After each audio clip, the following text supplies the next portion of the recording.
In this video, we're going to use the exponential growth and decay models to find values other than the resultant value.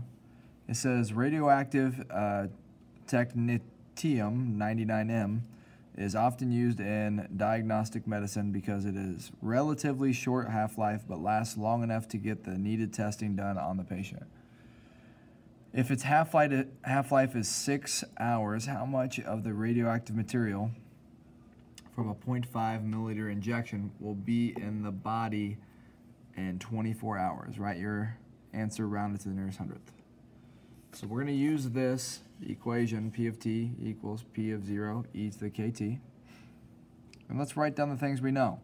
First of all, we know that P of 0 is 0.5 milliliters.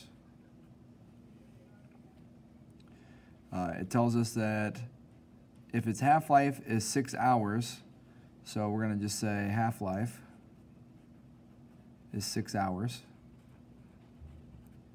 How much of the radioactive material from a 0.5 milliliter injection will be in the body 24 hours from now?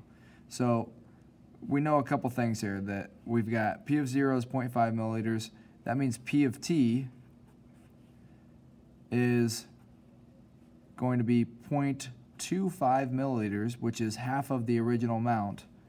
And that's going to happen at 6 hours. So I now have a problem I can solve here to find the rate, and then I can use that rate to find this 24-hour piece. So if I set this up and say problem 1,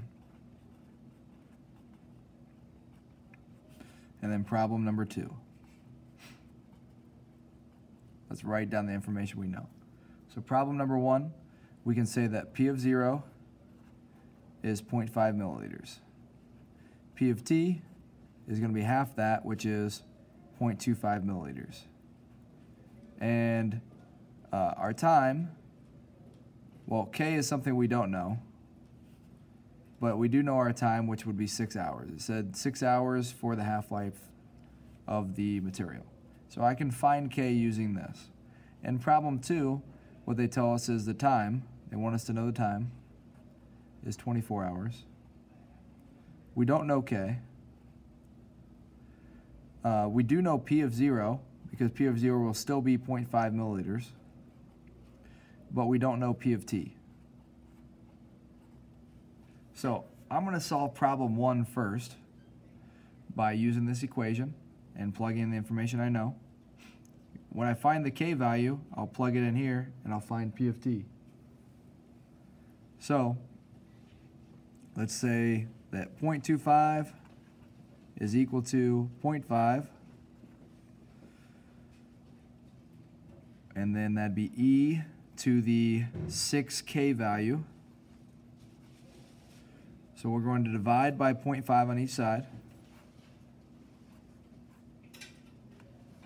So 0.25 divided by 0.5 is going to be 0.5. So we end up with 0.5 equals e to the 6K. And then I'm going to take the natural log on each side. So natural log of 0.5 is equal to natural log of e to the 6K. This is going to cancel because of the log laws. Natural log e to the 6K. 6K comes to the front. Natural log e is just 1. So I get natural log of 0.5 equals 6K. And then I'm going to divide by 6 on each side. And my K value is going to be natural log of 0.5 divided by 6. So natural log 0.5 divided by 6. And I get negative 0.116. So that's going down, basically decaying at 11.6% rate. Now I'm not going to use this number when I actually calculate the final answer. I'll use this number that's in the calculator, but you'll see this in the algebra as I work. So now we're going to solve problem 2. Problem 2, we're going to start by saying we know this is now negative 0.116 and this is negative 0.116. So we'll say P of t